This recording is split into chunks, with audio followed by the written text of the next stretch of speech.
Get the latest Impact podcast right into your inbox each week. Subscribe by entering your email address at impactpodcast.com to make sure you never miss an interview. This edition of the Impact Podcast is brought to you by ERI. ERI has a mission to protect people, the planet, and your privacy, and is the largest fully integrated IT and electronics asset disposition provider and cybersecurity-focused hardware destruction company in the United States, and maybe even the world. For more information on how ERI can help your business properly dispose of outdated electronic hardware devices, please visit eridirect.com. This episode of the Impact Podcast is brought to you by Closed Loop Partners. Closed Loop Partners is a leading circular economy investor in the United States with an extensive network of Fortune 500 corporate investors, family offices, institutional investors, industry experts, and impact partners. Closed Loop's platform spans the arc of capital from venture capital to private equity, bridging gaps and fostering synergies to scale the circular economy. To find Closed Loop Partners, please go to www.closedlooppartners.com.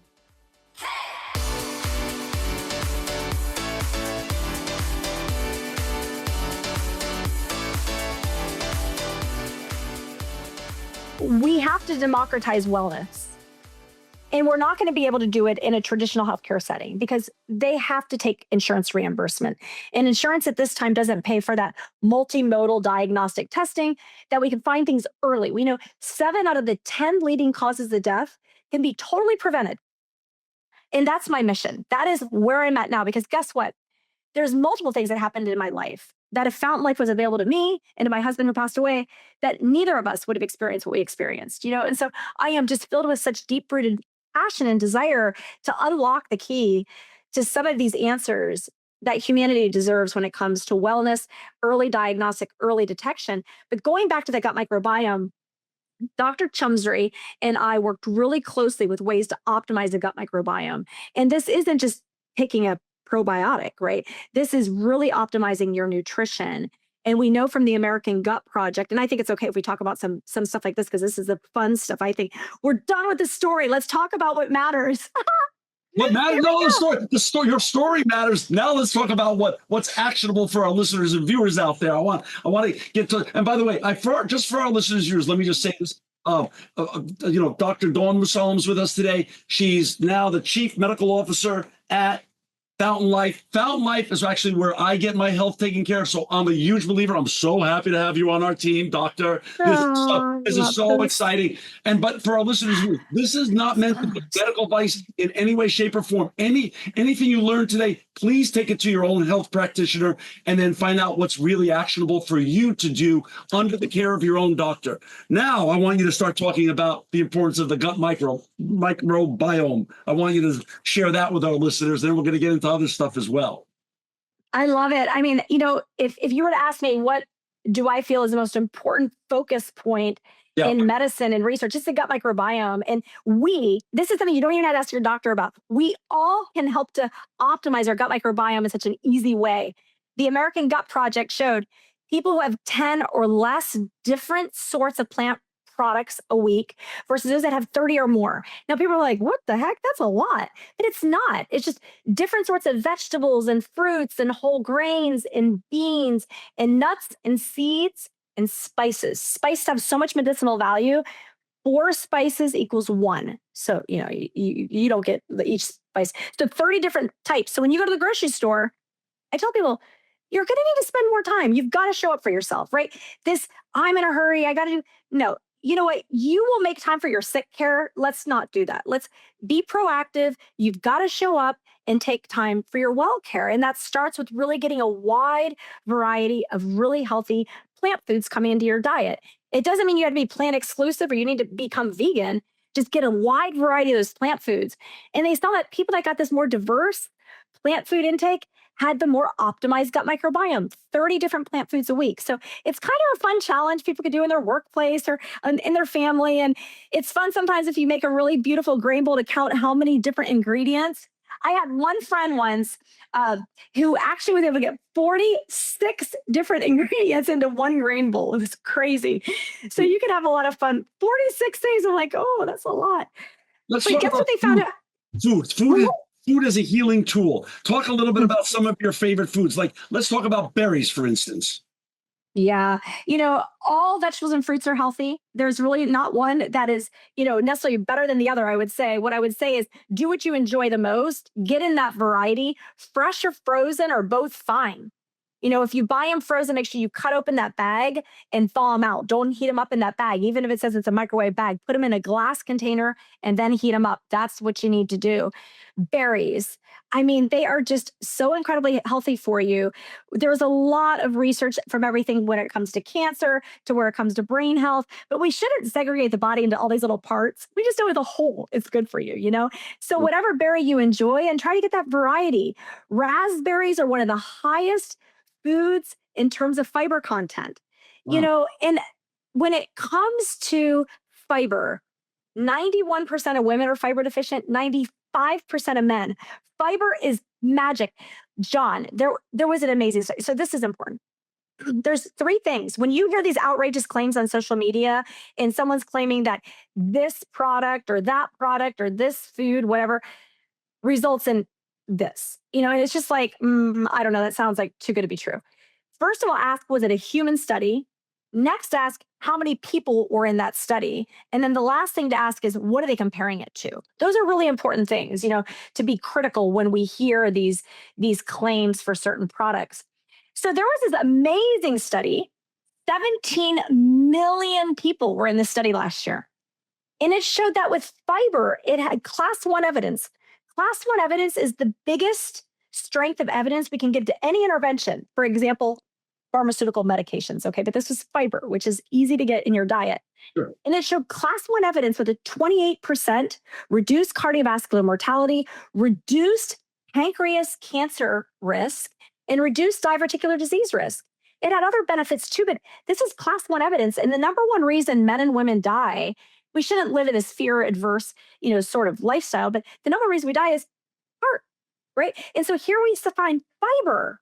You only get fiber from plant foods. So we know the average American gets about 17 grams of fiber a day. And, women, we want to get at least 25 to 30 grams and men 30 to 35 grams. But, maybe even shoot closer to 40 if you can. Don't do this overnight. Take your time, because otherwise your belly may be like, oh, I feel a little bit full and bloated. But that fiber is calorie neutral. You don't even count those calories because it takes so many calories to digest it. The fiber is like magic for that gut microbiome. And the fiber even helps to detoxify things. They're suggesting it helps to detoxify things even like microplastics. So cool. So, our body is so resilient. We just got to give it what it needs. We got to give it the fuel it needs to be able to achieve that state of what we call homeostasis, or that balance. So food really is medicine. I'm a cancer specialist. There was another study last year that showed that people that get more fiber versus those that get less, those with more fiber had a 22% reduced risk of cancer.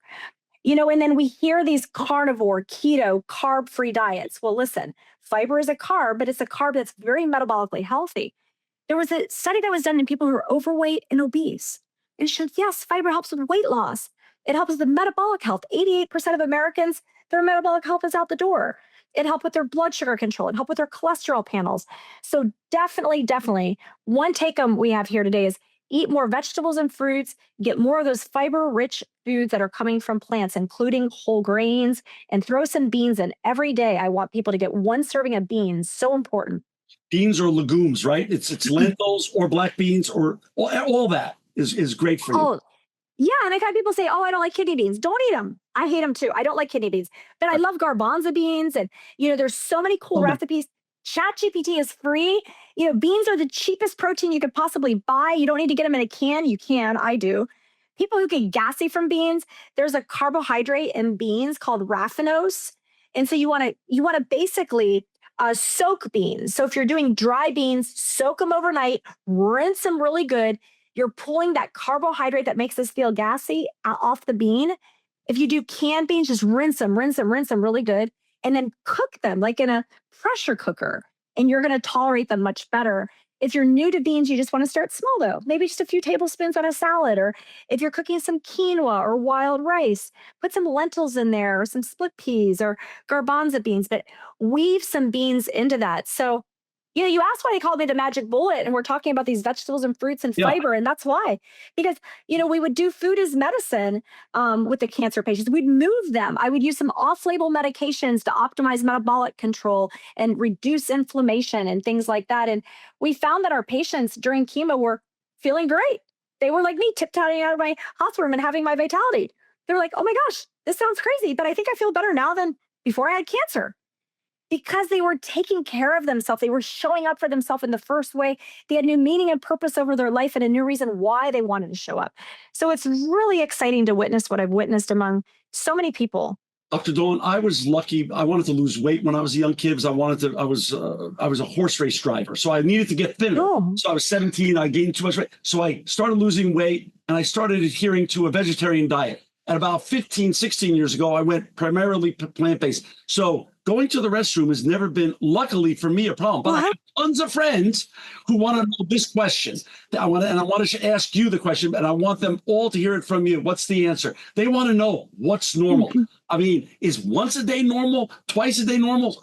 Some friends of mine, mostly woman friends, tell me sometimes they go to the restroom twice a week, once a week. I'm like, how's that? I couldn't even imagine going like that. What's normal when it comes to our gut health, and what's optimum? What should we be aiming for, and sort of becoming our own gauge? Are we getting enough fiber or not? Oh, that's such a good question. And congratulations, John, on plant-based. I'm going to need to make you a grain bowl one of these days. You come to Fat Life, like, oh, grain bowl for John. Here it is. We'll put 46 ingredients. I'm all in. Oh, I love it. That's really exciting. That really is what we believe to be the healthiest dietary pattern we can try to abide by, and then individualize it with some of your gut microbiome results is what's really fun to do. So you asked a good question. Every person is unique and individual to them. Yes. So, maybe some people have only one bowel movement day or every other day sort of a thing. But what we believe is meant to be normal is you eat. And when you eat, you're evacuating out the meal that you had from the meal before. So typically, you're evacuating after each meal is what was thought to be normal. Certainly, what's not normal is once or twice a week. We know that the amount of stool that you have is pretty much analogous to the gut microbiome diversity because it's a product of that. So having more bowel movements is certainly is what we would expect to see if someone is getting more fiber. In fact, that's a cute thing I get calls from patients. They'll call the nurse and say, I don't know. You probably need to let Dr. Mussallem know that I'm having a bowel movement after each meal. They're like, oh no, she loves that. So you're right, John. This is really problematic, though. A lot of people do struggle with that. So slowly increase your fiber. The things that I always recommend, do a tablespoon of flaxseed or try some chia seeds. There's this other really cool seed. It's a basil seed. I love basil seeds. They're really high in calcium. They have really cool phytonutrients in it. And kiwi fruit. 2 kiwi a day have been shown to actually help with stool regularity. Now, you, of course, need to make sure you're staying hydrated and things like this. And if you're not having regular bowel movements, I want you to talk to your doctor, and you may need to talk to a GI doctor, and you may need to have a colonoscopy. We should never ignore things and keep on trying to self-diagnose or self-help. Always have conversations with your doctors. It's not comfortable to talk about poop. People, for some reason, get very shy about it. But this needs to be normalized, and these discussions need to be opened up. And it's really important that you do have these dialogues with your doctors, particularly if the caliber of your stool changes. All of a sudden, it becomes less full and more narrow, or you're just not having bowel movements, because we wouldn't want to miss a colon cancer. And colon cancer, like breast cancer, are one of these cancers that we're seeing more in young people for the very reason you just highlighted. Several reasons. Number one, people aren't getting enough fiber. People are getting too much ultra-processed foods. We know ultra-processed foods is actually linked to a 32% more likely chance that you're not going to age healthy. So just fixing our diet has so much to do with healthy aging. And that's exactly, I love all the restorative therapies we do, but it starts with the basics: eating healthy, moving our body, getting adequate rest, loving more, trying to manage our stress to the best of our abilities, and getting rid of some of those toxic substances. It sounds like a lot, but it's just like how our grandmothers lived, just a little bit more harmonious with life. I know you have a top 5 list of cancer fighting foods. You want to list, and we'll put this in the show notes as well. What's your top 5, Dr. Dawn? That's such a good question. And, it's cute because the different podcasts or interviews we get sometimes, they may have certain foods there that they want you to talk through, and it ends up being kind of equated as that. What I would say is the top 5 that you enjoy and keep rotating it. That's what I would say. But my personal 5 favorite. So starting with number 1, like anyone who's ever listened to me talk, John, you can guess my number 1, I bet. Do you know what it is? I do know what it is. And by the way, it's one of mine too. It's purple sweet potatoes. I love it. It is so good. These things are so great. So we started talking about berries, right? So berries are very rich in this phytonutrient called anthocyanins. Well, the anthocyanins have really powerful properties when it comes to heart health, brain health, cancer. These colorful pigments in all the vegetables and fruits you have are like superfoods. So the purple sweet potatoes have 150% more anthocyanins than the berries. They're so good for you. They're so yummy. They're so delicious. So purple sweet potatoes, number 1. So there are some foods that on a cancer level actually go into like the DNA, and they can turn off the tumor promoter genes and turn on tumor suppressor genes. They can kind of manipulate like how tumor physiology works. And we believe that cruciferous vegetables are big for that. So I love cruciferous vegetables. This is like broccoli, cauliflower, Brussels sprouts, arugula, radishes. Man, we can go on and on. Bok choy. I mean, we could go on and on. You could look it up in ChatGPT. Right. And you know how I love them the most? I love them as sprouts. So you could sprout. Some people are like, oh, produce is expensive or it's out of season. Just grow it on your countertop. You can buy these little sprouting kits. You just rinse it each day, and you're having this constant, availability of these sprouts. And when they're sprouting, you have the little seed and it's sprouting. That's its point of most nutrient density. It's very amazing, the phytonutrients that you get in that. So when you think of broccoli sprouts, there is a phytonutrient in that called sulforaphane. The glucosinolates is what they're called. And they're these sulfur-derived phytonutrients that have powerful anti-cancer properties, like major. We believe that the cruciferous are also very powerful for detoxifying pathways. So I have a lot of people call me and say, hey, what sort of detox should I do? I'm like, keep it basic, eat more vegetables and fruits, that kind of thing. So that would be number 2. When we think about the other really powerful anti-cancer foods at the level of that DNA and tumor suppression, soy. Really? People are like, what? I thought I should avoid that. This is the biggest myth that's ever occurred in medical literature ever. Remember rule 1, I said, ask where that study was done, humans or rodents. Well, the original research many decades ago was done in rodents. We learned that rodents do not metabolize soy the way humans do. So the study was rejected and thrown out. But people like drama, right? They like that drama, like, oh, soy is going to give you cancer. No, it's the opposite for both men and women. So for women, it is suggested that if you consume soy in your lifetime, particularly when you're an adolescent girl, a young girl, when your breast tissue is developing, it's going to reduce your risk of cancer. There's also studies suggesting that, God forbid, you ever got breast cancer, it's going to reduce your risk of dying from breast cancer. And there's very few things that do that. So it's very cool. And then there was beautiful research, a review even by the American Cancer Society in 2022, showing that soy reduced the risk of breast cancer coming back in a breast cancer survivor by 25%. Now, this doesn't mean go have soy 10 times a day. It means, get it once, twice, 3 times a day. It's a great source of plant protein. We have lots of data out there showing that plant protein may be superior when it comes to healthy aging.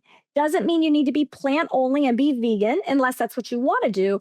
But the point is where you can fit plant protein in and maybe reduce the size of some of the animal protein. That's a great way to look about how to be maybe a little bit more healthy. So we got the purple sweet potatoes, Dawn's favorite, the cruciferous vegetables, the soy. Next, I would say is green leafy vegetables. You want to get lots of those different varieties of green leafy vegetables. And then the last one, I would say, let's go with, I'm trying to think which one. I'm trying to think like which one I would say is really, really powerful. I mean, John, I'm going to let you fill it in. Like, what one would you say you like the most in terms of vegetables and fruits? I like so many, But I know I kind of lumped a lot into it. I'll put berries is probably what I would actually put there. I put the berries. I know we talked about them, but the berries have a lot of nutritional value. But it's not to minimize any of the other ones we didn't talk about. So I just get a big variety. Beets are so healthy for you. When we think of beets and green leafy vegetables, they're loaded with something called nitric oxide. So it helps to dilate your vessels that go to your heart, and other very important organs too. So the nitric oxide is very important. These vegetables and fruits just get a wide variety. There's not necessarily one that's better than the others. Just we all have our personal preference. And if you dislike one, don't force yourself to do it. Find something else that you enjoy. Garlic and onions is another one too. I sometimes ignore those, but I always think of them more as condiments. Right. But wow, there's some powerful, powerful, healthy properties when it comes from everything from heart to cancer in there too. So before we leave food and go into some other topics, at the top of the show, you mentioned also spices. Throw spices in there too a little bit in terms of the importance of. Yeah, that's huge. And so I stopped with the vegetables and fruits when we were talking about the turning on and off of the tumor genes there. Yeah. Turmeric is a huge one. Wow. So a lot of people are like, oh, I need to take turmeric as a pill. There can actually be a lot of drug interactions with turmeric. And if someone's on blood thinners and you go too high, any of those supplements that are anti-inflammatory, if you're on blood thinners, a lot of times the medical teams will say you can't take those. Well, you could still do them as seasonings and spices. So load up the turmeric in the food that you're using, or the curry. So many beautiful, the spicy curry is one of my favorite spices that I use. One of my favorite recipes is an easy one. If I'm in a super big hurry and I don't have a lot of time for dinner, I'll take frozen squash that's cubed and I'll thaw it out. Okay, I'll put it in the blender. I take a can of chickpeas, garbanzo beans that I drain. I throw it in the blender. I put in 1 to 2 cups of soy milk, and then I use seasonings and spices. I use a spicy curry. I use garlic, and I use some onion powder. And I blend. I know this sounds disgusting, but you just got to try it. It's so delicious. That's the fast version. Blend it up and then heat it up. You have the most delicious squash soup. Wow. It ends up being extremely high protein. Then I add some nutritional yeast to it, and it gets even higher protein. You can get upwards near 40 grams of protein in that soup. Wow. You talk a little bit. I want to talk about protein. You bring up protein. We didn't cover that yet. There's a whole lot of literature now and science and doctors. A lot of the thought leaders are saying you got to go all in on protein, especially as we age, so we don't get sarcopenia and things of that such. How important is protein, and is it really one for one per our weight, or is there some other ratio that you like to share with your patients? Oh, this is a good one. Fiber is important, but protein is important too. And I see people, like signing up, if someone's carnivore, someone's vegan, and they're promoting their own personal preference, it's probably in the middle. It's just like, say, Mediterranean, pescatarian. Right. The point here is whole foods is what you need, but you need fiber, but you need protein. You cannot deny the fact that protein is very important, and particularly as you're aging, if you're having a surgery, if you're doing a lot of endurance sports. So my recommendation for protein is the same that is in the update for the newest food pyramid, the dietary guidelines for Americans. And what I recommend that was just updated, the 2025 to 2030 guidelines, is the 1.2 grams up to 1.6 grams of protein per kilogram of ideal body weight. So that would break down to be in pounds, if I'm doing the math right, 0.53 grams of protein per pound up to 0.7 grams per pound of body weight. That's kind of your ideal body weight, okay? That's about where you need to be. I would say that, it tends to kind of range between 70 to about 110 is about the range for most men and women is going to be about where most people are going to fall. But you can do your own calculation yourself. There was a cool study published in 2023. I love this study. It emphasized that, protein matters. You need to get enough for healthy aging. They asked a really cool question. This was in primarily the Nurses' Health Study, 48,000 individuals, okay? Important. They followed them for 30 years. And the question they asked is, what is the path to healthy aging for physical health, cognitive health, and emotional health? Yeah. And what they showed is that plant protein won. So plant protein gave this 38% improved healthy aging. Dairy was about 14%, and animal protein otherwise was 7%. So you see where each protein got benefit, but the plant protein won. So it doesn't mean you have to do only plant protein, but I want to emphasize that. So if you're able to kind of flip out some of that red meat for maybe doing your burritos, your soft tacos, skip the red meat and just do your beans and add in a bunch of seasonings, add in maybe a variety of beans and enjoy that. It's very easy to do that.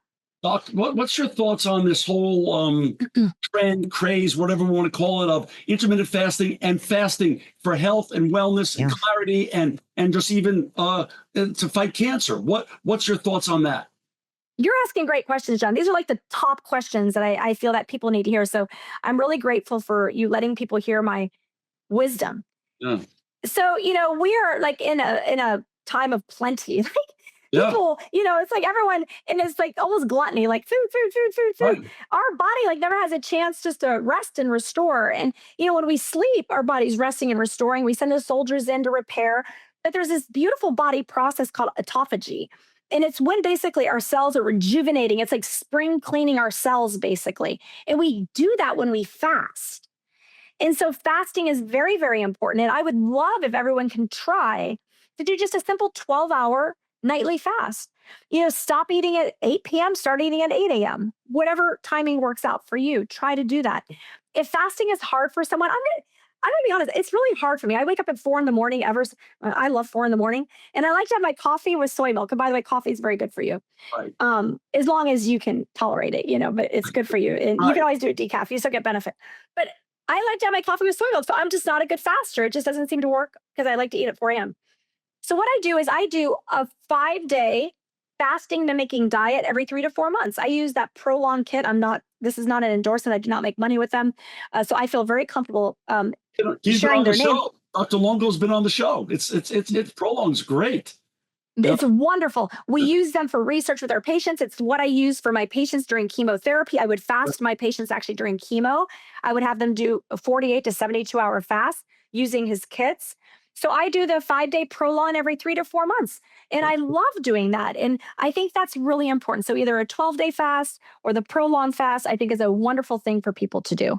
You mentioned sleep. I grew up in the generation where Gordon Gekko was our hero. Greed is good. More money was good. More of everything was good, except for sleep. Sleep less, sleep less. So I trained myself to live on 4 or 5 hours sleep as a kid growing up. And now the science is absolutely the opposite. Talk a little bit about the importance of sleep and what we can all do to sleep better. Yeah, sleep is important, especially everyone is on this path of healthy age. They'll use that word longevity and they're investing all this money into all this other stuff.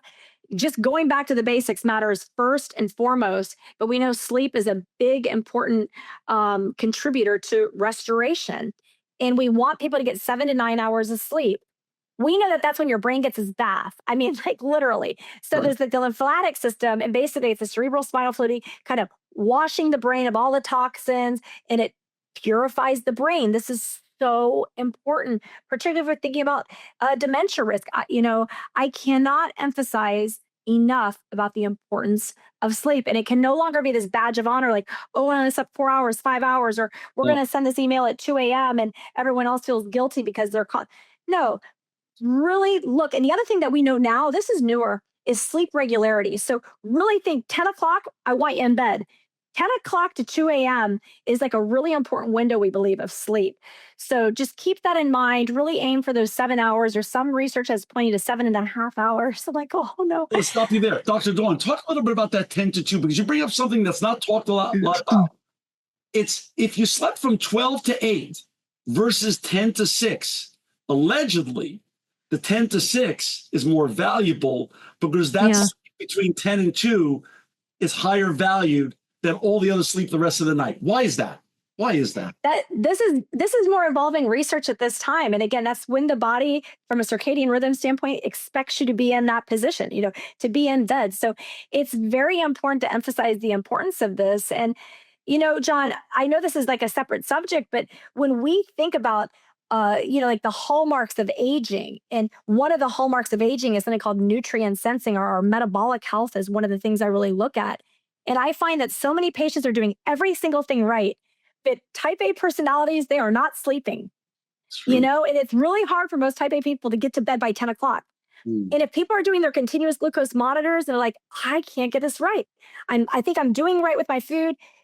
pay attention to that sleep regularity during that window. If you're getting to bed by 10 to 2, you're going to notice that continuous glucose monitor is doing a lot better for you versus if you're doing 1 a.m. to 8 a.m. It's just what the body is designed for more optimal processes, especially that of that metabolic health is the one that I really see is aligned with that sleep regularity. But that's where the newest research is pointing to. I want you to share a couple of greatest hits on how to get better sleep, and in terms of what could people do to naturally sleep better.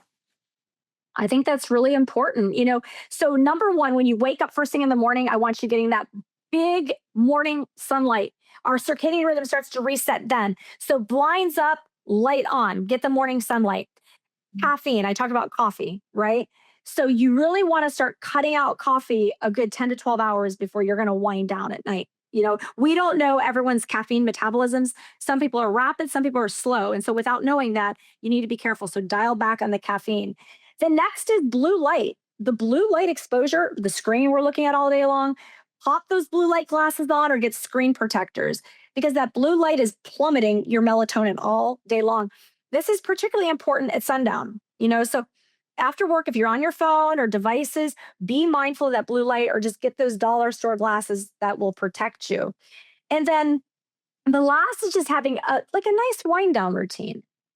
Not wind down, but wind down. We can do that later. Just a moment where you can pause and reflect, maybe do a gratitude journal. What would beautiful this day? What do you want to go better? I like that too. We're into this, self-growth and, being kind, but what kind of better? How can I rise to the occasion and maybe even be a better person I was yesterday?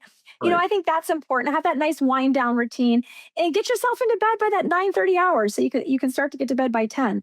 Really important. Take to help them? Is chamomile tea good? Is magnesium good? Theanine? What are some of the supplements that are natural and can help ensure that you're going to get a decent night's sleep?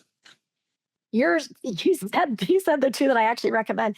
So magnesium glycinate, and the magnesium does help with some relaxation, but it's really the glycinate, the glycine. In most doses of magnesium glycinate, you're going to get about 3 grams of glycine. That glycine is beautiful for relaxation at night, but I like the magnesium glycinate. So I typically have people do 400 to 500 milligrams of magnesium glycinate at night. I personally do a powder.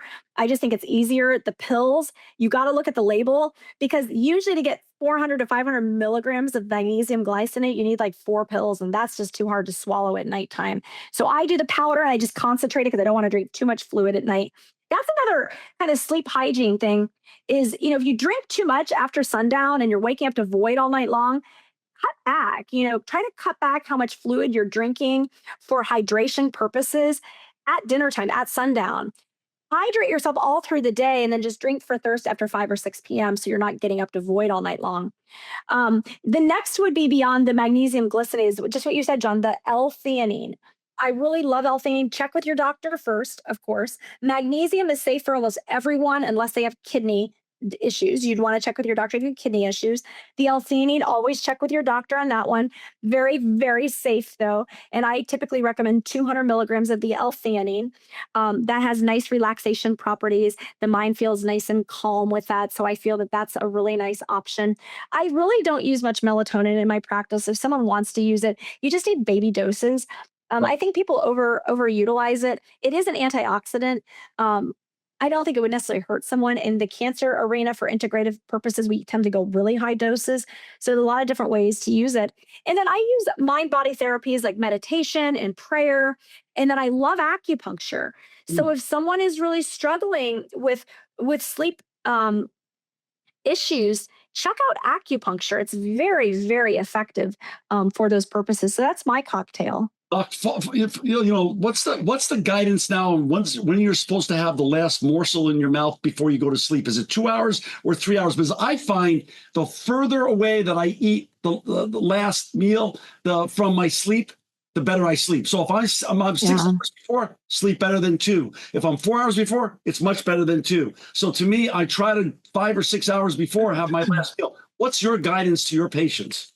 Yeah, at least 3 hours is what we recommend. And, that is going to be better for you in terms of getting a better night's sleep. Some people may even need wider than that. It just depends on how your schedule is. But again, if we're trying to shut off that food at an earlier hour so you can get those 12 hours of fasting, most people are going to start, stop eating about 7 p.m., going to bed at 10. That's giving you your 3 hour window right there. So it works out perfect. That's great that you picked up on that, John. We had a little giggle a couple minutes back about the wind down, but since you brought it up, we talked about one of the greatest shams in the zeitgeist, that soy was bad for us. You turned that on its head. Talk a little bit about what we were taught as in the 1980s, that a little bit of wine is good for our heart. It really turns out that alcohol is bad for us.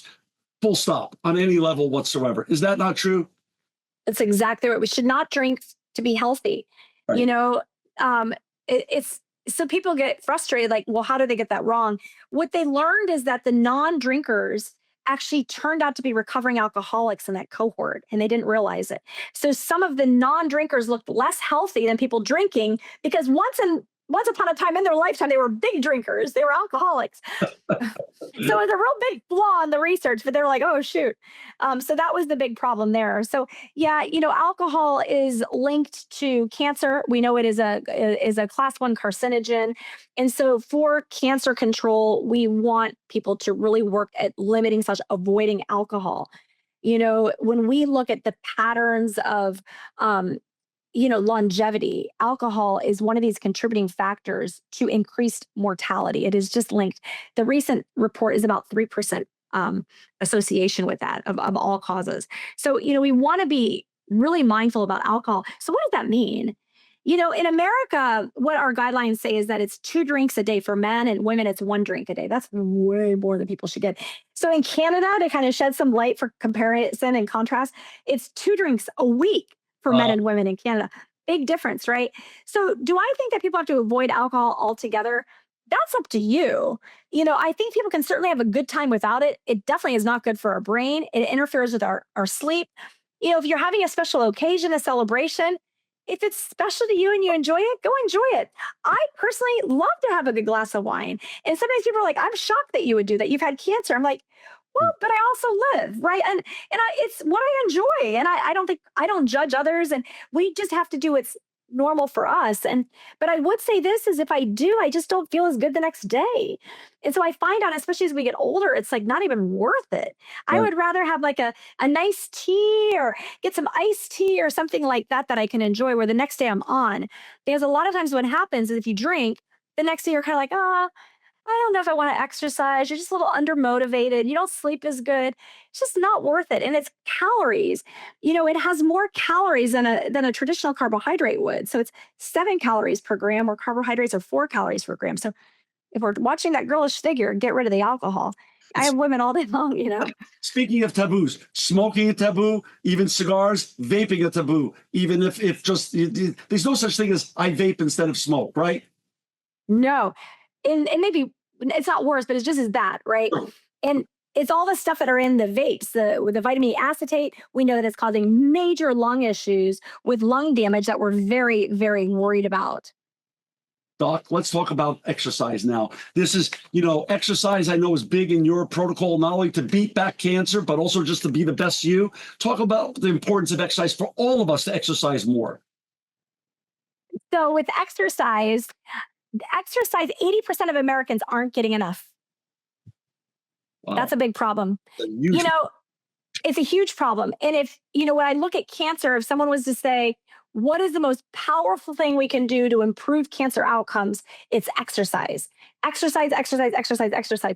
The Framingham Heart Study just did an amazing study that was just published, literally like hot off the press, I guess it's been almost 6 weeks ago now.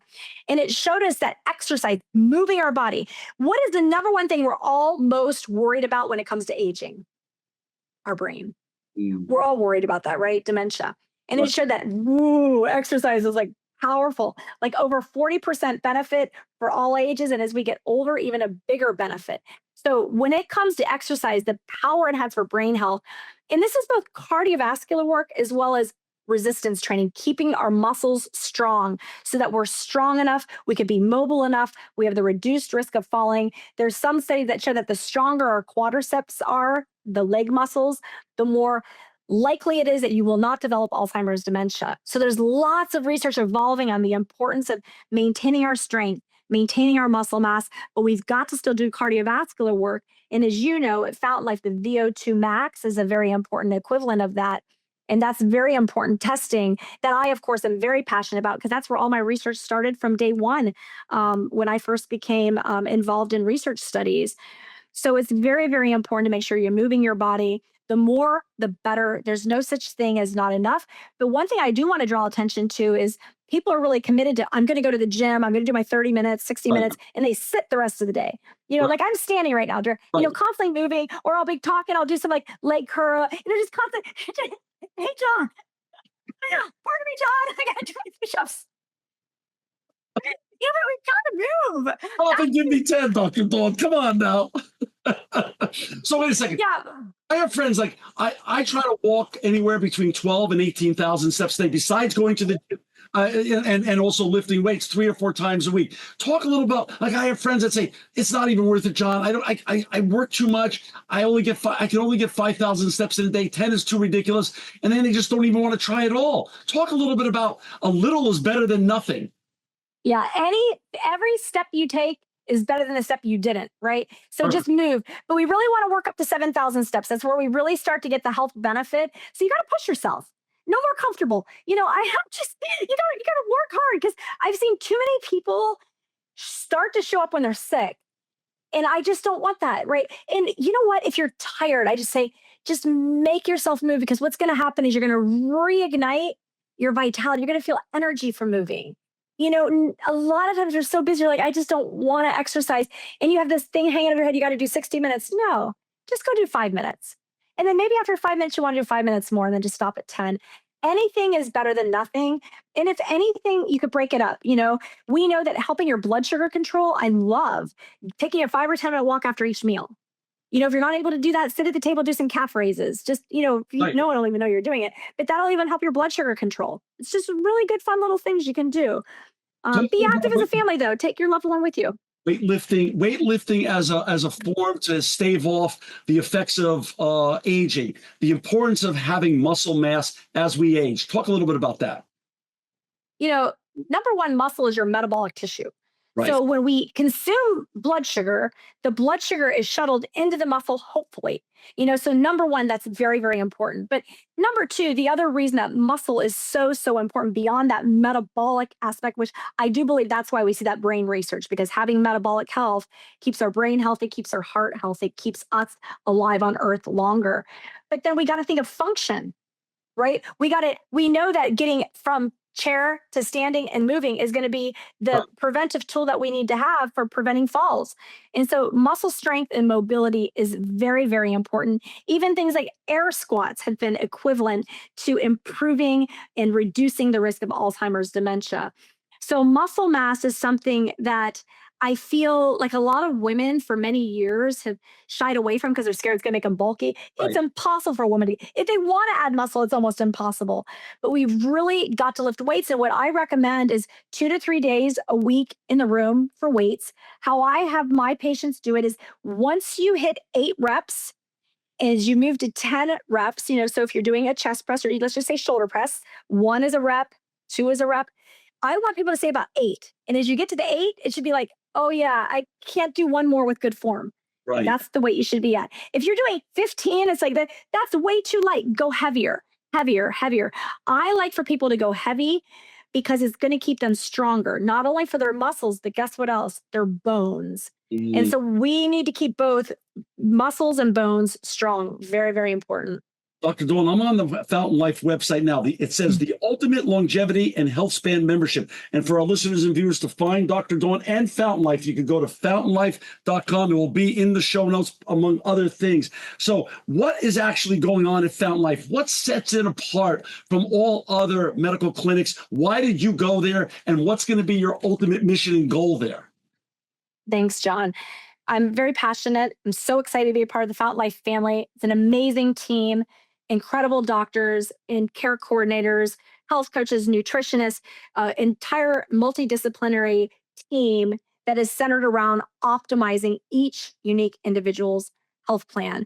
It starts with multimodal testing, everything from full body MRIs for early detection of disease. We know that we're finding cancer in 3% of our patients, aneurysms in over 3% of our patients. 14.4% of the individuals coming through our testing were finding things that could have potentially threatened their life. That is a chilling statistic, actually. It really, truly is. Dr. Dawn, I have my 47-year-old colleague here at my company, who's my partner, business partner, take a full body MRI, stage 1. Perfectly healthy guy, 6'3", looks like he walked off of Central Casting, could be Brad Pitt's brother, stage 1 kidney cancer at 47 years old. And he's going to live like you, a long and healthy life. They got it. They took it out, resected it with no metastasis and everything else. But the diagnostic testing that we have now available to us is real and should be really used, right? I do agree, and it's not because, our genetics are only a small equation of what actually occurs. It's a part of it. We know this. We know that 5 to 10% are because of genetic, 5 to 10% are because of family history. A recent study said maybe up to 50%. But our environmental exposures are things that we cannot even calculate for or account for.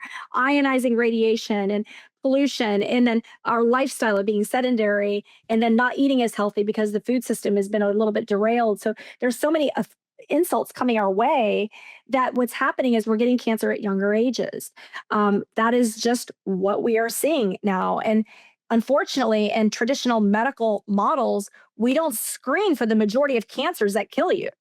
We screen for the ones that, if found early, require less treatment, and they do give more likely cure, like colonoscopies and mammograms. Colonoscopies starting at 45 or earlier if you have a family history that would recommend you to do it earlier. Mammograms starting at 40 or earlier if you have a family history that indicates you need to do it earlier. But they're not perfect tools either. So doing this full body MRI, in addition to that, we do full genomic sequencing. We do early cancer detection with the GRAIL test.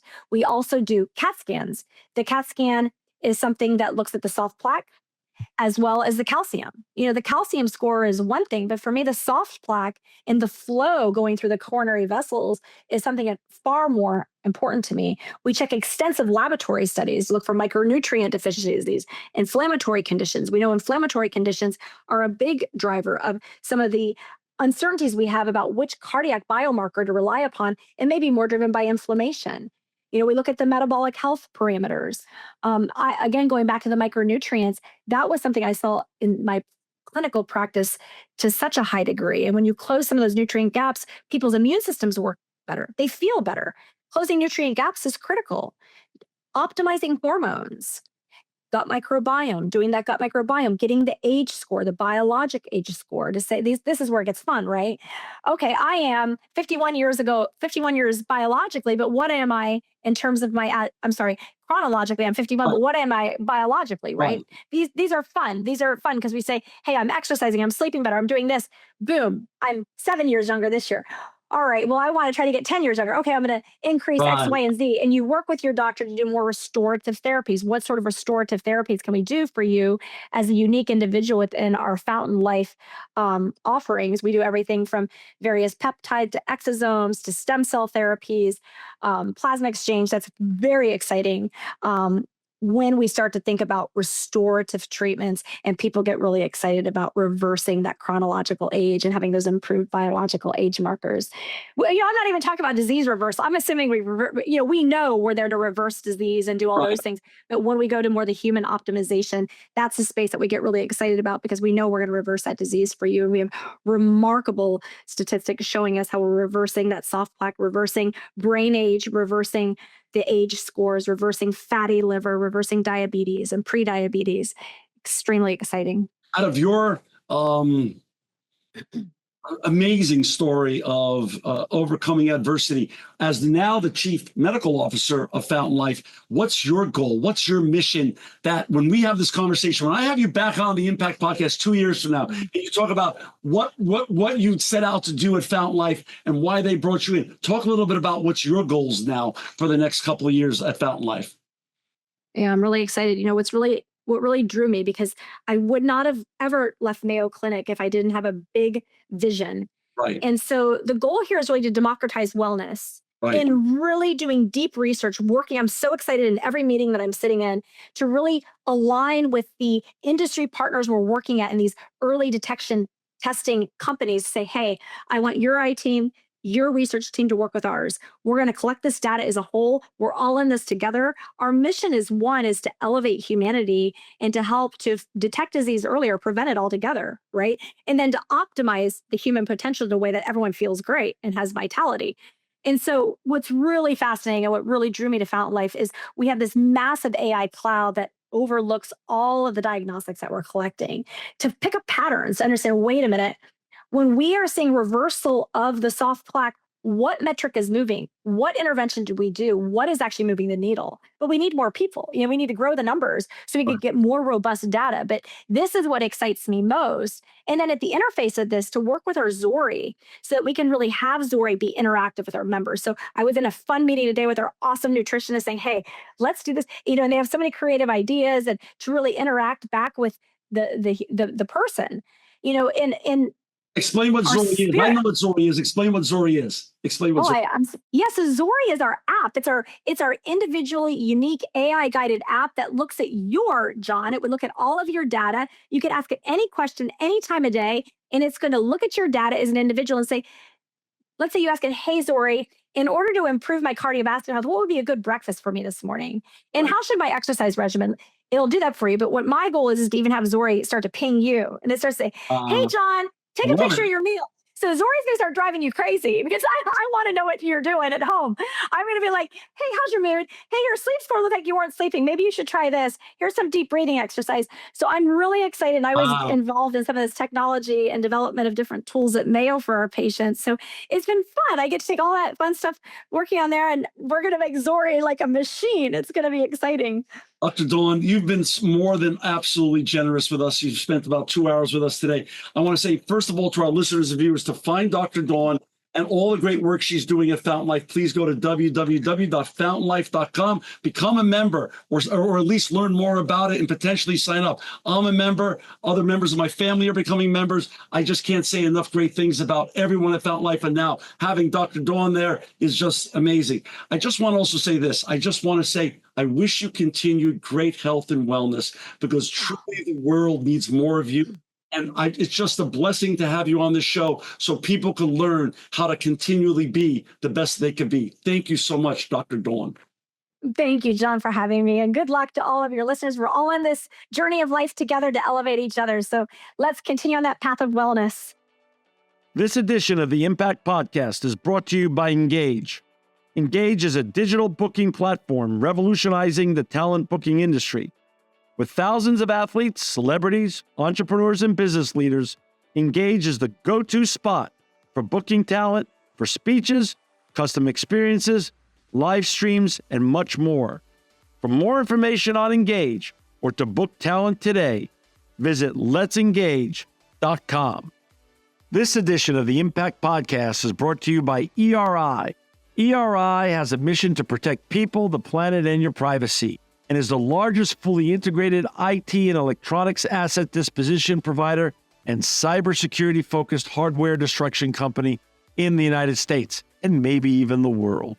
For more information on how ERI can help your business properly dispose of outdated electronic hardware devices, please visit eridirect.com.